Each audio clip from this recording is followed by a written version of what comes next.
Welcome to another episode of Humanly Plausible with your hosts, Rolly and Richard from the Pink Collective. Now, listen. All right, welcome back to another show of Humanly Plausible. We are in season 2, and with us today is our special guest. So we have two McCullochs in the room, so I don't know what that's gonna do, but I'm sure it's gonna be a crazy adventure. So the other McCulloch in the room sitting next to me to my left is my wonderful, adorable, awesome sister, Lalicia Gail McCulloch. Yes, I said your first name. Yes, yes. But we all call her Gail lovingly. And we are so very happy to have her. And when I say so happy to have her, that's a really strong statement considering why we're here today, which is, of course, we're in the month of October, Breast Cancer Awareness Month. And I am so proud to say that my sister is a 10-year plus survivor of breast cancer. Nine. Well, see, I'm being optimistic. 10 is in my mind because I know I'm looking forward to the next year. But 9 years of survivorship. But it's not all that identifies her, and she's been doing a great job going out, spreading awareness, but at the same time, you know, she still knows that she is beyond just being identified as a cancer survivor. So welcome, Gail. Thank you. Okay. Thank you, Rolly. Thank you, Richard. Thank you for having me on this amazing podcast. I didn't know. Yeah. Well, it's... For me, I think the month of breast cancer is obviously an important month, just for women in general, but also my sister. But the fact that you can come on and talk to us a little bit about that. But before we get into that, I think as Richard mentioned, like who is Gail? Like that's a great way to start. Who is the one? Because I know you're amazing. The first day I met you, I was like, wow, these McCullochs. I don't know what the parents were doing, but you guys, they did it right. It's amazing. Appreciate it.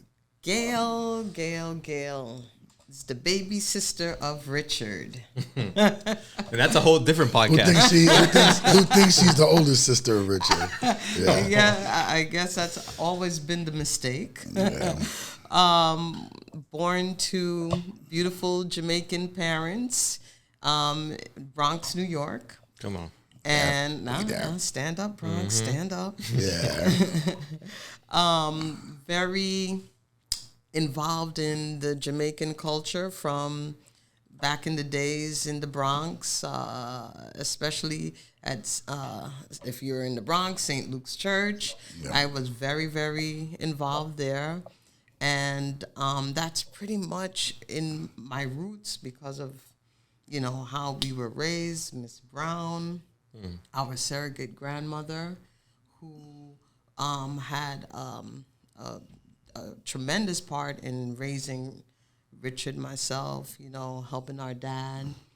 And I guess should I touch on mommy, Which is connected because we lost our mom to breast cancer in 1976. Oh, I didn't know it was to breast cancer. It was to breast cancer. So, oh, wow. Yeah, okay. Yeah. Yes. So how did the roots of the Bronx affect who you are today?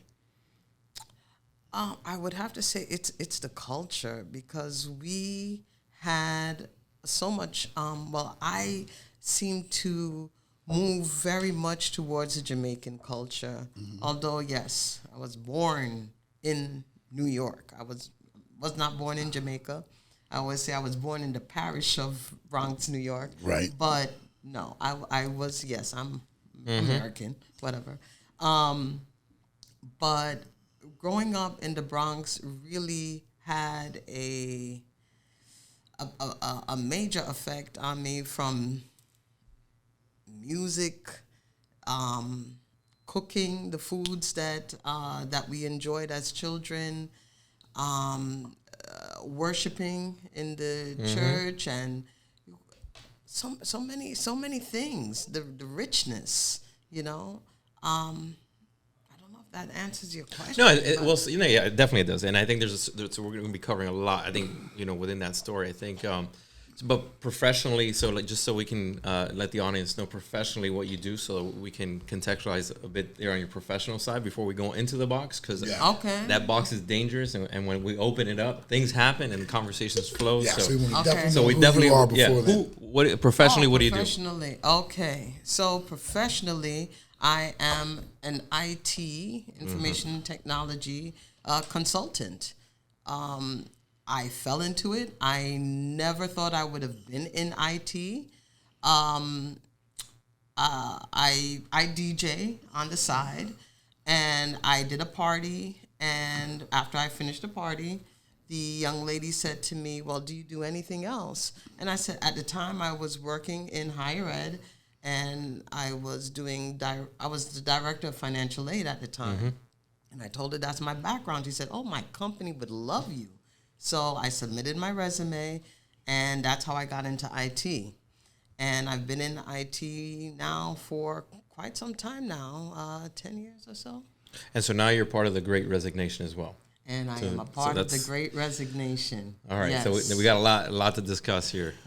So I think with that, I think we can go straight into the box and see where that goes, and then we can circle back to the journey. I definitely want to talk about the journey. Yeah. But I'm curious to see how we can tie this into this. So the Great Resignation, just, you left the corporate world, so to speak. Correct. And so now you have a different perspective maybe on the workforce and things you've learned and everything. So it'll be very interesting. So how Out the Box works, you're just going to reach in.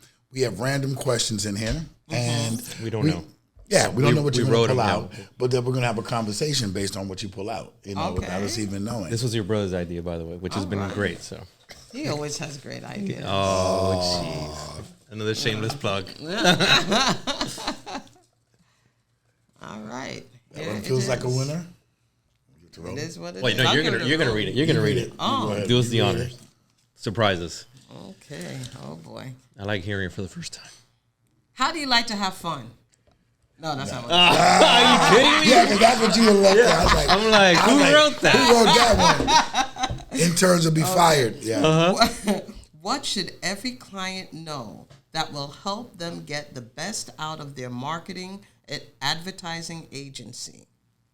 Wow. Okay. Wow. Well, this is, there's no accidents. Every client know. And it's interesting because you've kind of heard through me what our world is like. Yes. So this is type. This is you. This is definitely not me. Yeah, that was one of our. Like, that was he, nerd. Yeah, he came in like the first day and he had them all like perfectly. I'm like, oh, okay. And I was like ripping and writing carrots. And I'm like, man, I feel like such an alley cat.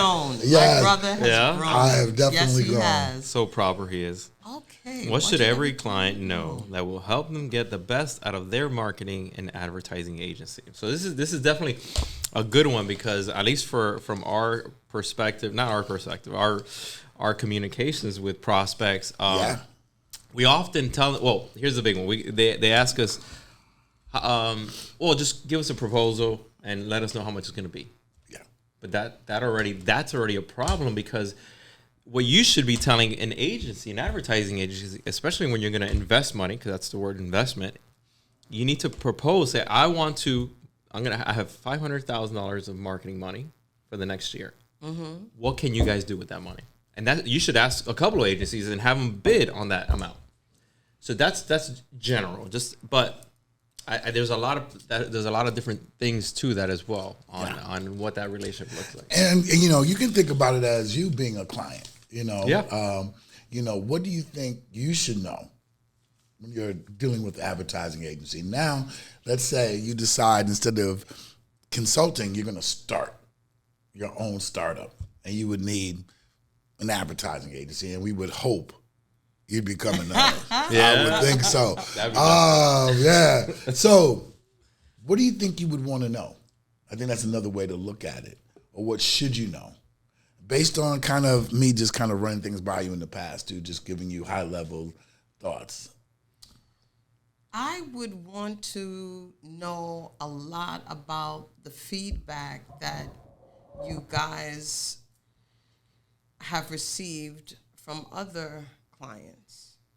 Does that make sense? Oh, absolutely. Yeah. Absolutely. The reason Testimonials, why I case bring this studies, up- Yes. Mm-hmm.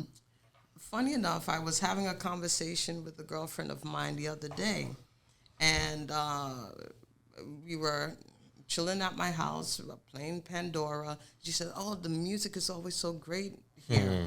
And I said, "It's because Pandora knows me.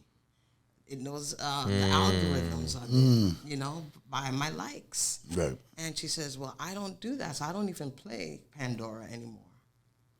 And I said, "So you just left Pandora?" And she's like, "Yeah, I don't even listen to it." I said, "But if you don't put in your likes, Pandora doesn't know you.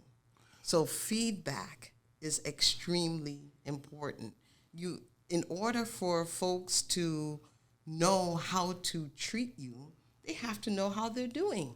So Power. Yeah. yeah, so like with you guys, I would imagine your clients need to be telling you on a regular basis how you're doing, and you know, things that they need, things that, and even the stuff that you're doing great. They need to know that. You guys need to know that. Yeah, yeah. So that you can continue to be great. I think you hit a big part of what we do need, and that is, you know, people see the creative, they see the messaging, but they don't understand sometimes that this is all data driven. You know, we didn't pull this out of the sky. You know what I mean? It's based on things that we discover through our discovery process about the client. And the most important thing that we can get from a client is communication that helps us manage expectations. When you say, Rolly, that, you know, we need to align ourselves with the expectations. Yes. And we can't necessarily please everybody the way they expect it to be pleased. And that's one of the things that Rolly's been really, when I first transformed into the more branding side of things, you know, that was a conversation I never used to have when I was on strictly digital. Digital, we got a budget. Hey, can you meet this lead goal? And we would, you know, formulate and strategize to hit that. Right. You know, total different beast when you're talking about branding and advertising. Wouldn't you say? Yeah, I mean, I think, and for most conversations that we have, so, you know, we always talk about the discovery, like, and how important that is. But what I've realized from my young to now, where I'm at in my career, I'm not gonna say senior or anything like that. It's just weird. You're still young. But, you know, I've been in the industry for like 20 plus years. So at the beginning, it was all like jazz hands. So it's all about impressing the client with like shiny stuff. And now what I'm learning is like, now we want to impress them with our ears. We want to listen. And sometimes, you know, that's why we keep talking about the discovery, because it's so important what we're learning and what we're attaining during that time, because the client says a lot of things, but they're not saying it with their mouths. Yes. You know, and they're saying it in different ways, by showing you different things, or in some cases they're using the audible is one thing, but they mean another. And then in the research and the market research. So the importance again of that discovery is that we start to connect the dots, and there's a common thread that is spoken throughout. And it's our job to listen for that and to hear it, not to see it, but to hear it. And that's a challenge. But to your point, you know, I think it's important that, first of all, as a prospect client, like let's say you're the client, the prospect, and you're interviewing us, is that you share your you know, what you think it should be like, or express what issues or whatever that's important to you. And then obviously then for us to then return, share the same. But I think what is crucial and what we're talking about is communication on both sides. Absolutely.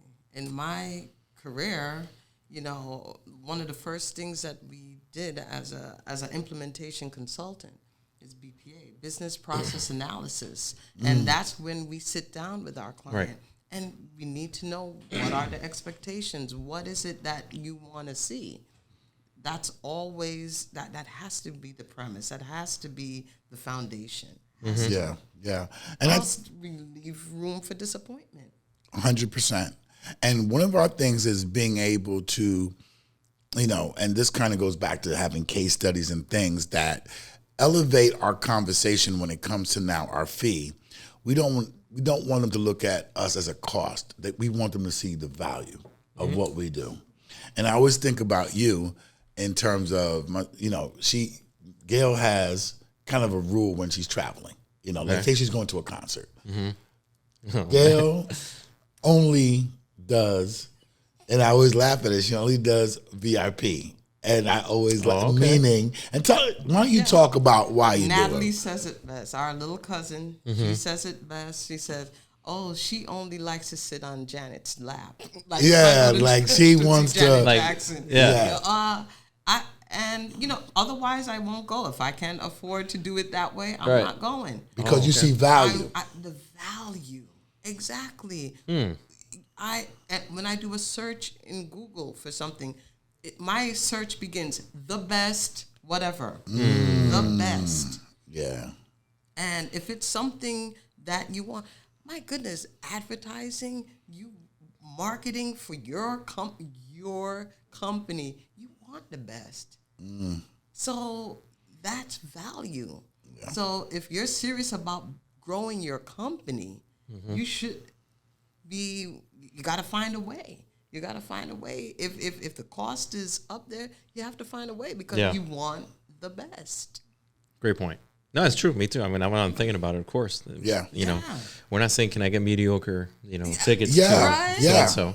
And sometimes that's the battle we have with clients is that they want the best and they want a certain value level, but if they're looking at it from a cost lens and not seeing the overall return and all the other value-driven components of the situation, and that's part of the whole relationship is them right from the very beginning managing expectations that they see the value of this interaction we'll be doing this, and this, and this to get to the campaign or brand promise or the brand strategy that's going to help move your company forward.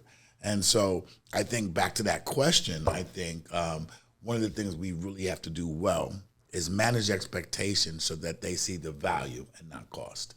Yes. Yeah. Yes. Yeah. I agree. Yeah. To get the best out of. I like that. Yeah, it's true.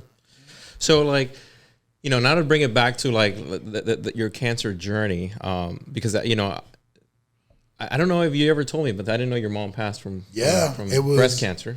And you're talking about 1970s. She was diagnosed, I believe, in 73 or 74.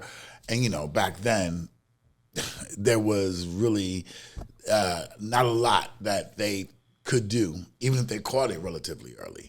And so my sister was 5 when she passed. I was 9. Yeah. And so it's strange that, did mommy, were you more diligent about mammograms and breast exams because of having a mom? I realized during the journey that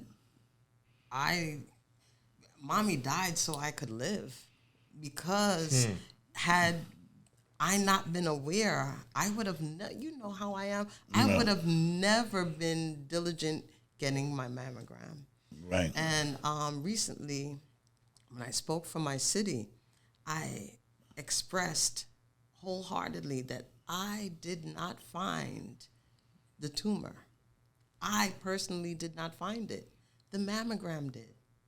So had I not been going for my tests, I wouldn't have found it. And, Rolly, you may not know, I had 2 cancers. I had stage 2 in one breast, stage 4 in the other, and it metastasized to my lungs. So had I not done what I needed to do, it would have been crazier. Yeah. Wow. Yeah.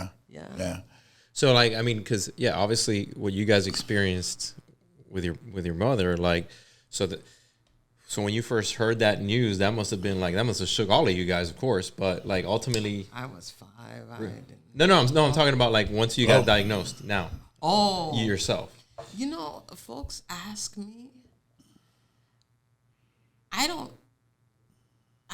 really.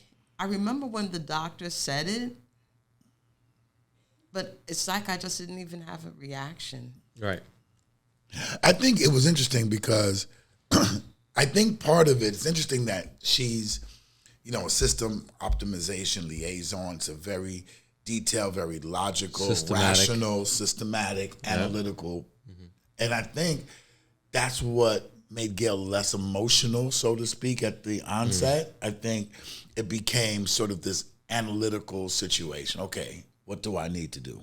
And, getting the instructions and figuring out, is that fair, That, and I think mostly my faith in God, that's probably number one. Number two would have to be the support. It was really the support. I'd be remiss not to mention Lanaya. I mean, she gave me so much strength, you, Daddy, I mean, I could just go on. I don't want to name names, Right. but I mean, the support was just tremendous. There was no doubt in my mind, I have to walk through this, and I will. And when I get through this, I'm going to be someone different. I am someone different now. I am. What's the difference? I speak with bass. When I speak, I am confident about what I'm talking about. I'm a different person now. I know about love. I feel love. I try to spread love. Any opportunity that I get to really share whatever it is, if it's a meal, if it's Conversation. I love conversation. And anything. So in other words, you're more than just IT. Oh, Because a lot of IT people get bad raps. yes. But I think You're so right about that. And I that's think another- that's that was another part of podcast. this- Yes, we don't want to alienate any of the IT people that might be watching, but that yeah. also has been a part of this sabbatical that I took, to step away from corporate, and it has been tremendous. It shows me that I need to now be a part of something more meaningful. I love it. Yeah. More meaningful. I need to be a part of the right fit. I want to put all of the energy and passion that I have into something else that has energy and passion so that we can build together. Even if it's just for a contract, a moment, whatever, I want to help, but I want to help with a purpose. Beautiful. So, which, and I guess I was leading you, but so now, right? So here you have your consulting service, right? And it's going to now grow exponentially, and you're going to have like this big company. How important is it now that when you have your advertising agency, that they understand that purpose? Goodness, it's critical. I mean, because what you just said about, connecting with others that have the energy and the passion, it's important. And that's what purpose fuels. And I think that's what we're in a about. nutshell, that's what we do. I mean, that's exactly what we want to do, because we believe that power, everyone is like you. We're all the same. We're all driven by that. Yeah. But sometimes this world filters it so much, and it's so watered down that we just think we're just operators of pieces, like playing a game. And and we're more than that. As humans, we're and that's our belief system, and that's what empowering positive brands is about, is that we can do right by your purpose. And what would be some of the, if you were right now saying, I want to advertise for my personal brand, which is reflected in my professional brand, what would you want that message to be to people who engaged with you? Ooh, he does that to every. Go ahead. He does it to every guest. I know it. And you'll know exactly where this quote comes from. I'm willing and able. Simple and plain. I'm willing and able. Come on. Yeah. And that's the value, that you have an enthusiasm for what you do and you're willing and able to execute. And the able ties into where we are. I'm able. Absolutely. Yes, so you don't take that for granted. I don't take that for granted. and I'm willing. Yeah, I'll So go that extra mile. We're gonna move into closing thoughts because it's already been. We always go over our time. I predicted it goes it. quick. I predicted it goes so fast. We're almost at 30 minutes. Oh my goodness! But so as closing thoughts, I think obviously being Breast Cancer Awareness Month, Gail, what are your what message do you want to give folks out there, women? Well, we're living in a time where we have great technology, and we should take advantage of that. And where these mammograms can detect cancers at very early stages, and we should get tested as often as we need to. And we need to remind each other and be diligent about how we eat. We need to be diligent about exercising and taking care of our bodies and taking care of each other. It's so important. If we can just get the basics right, everything else comes together. Yeah. It really does. Yeah. All right. Well, we appreciate you being here, and such an honor to be with the McCullochs today. Hey, listen, I'm glad that Gail made it in today, and thank you for being with us. All right. Thank you, guys. Right. You're so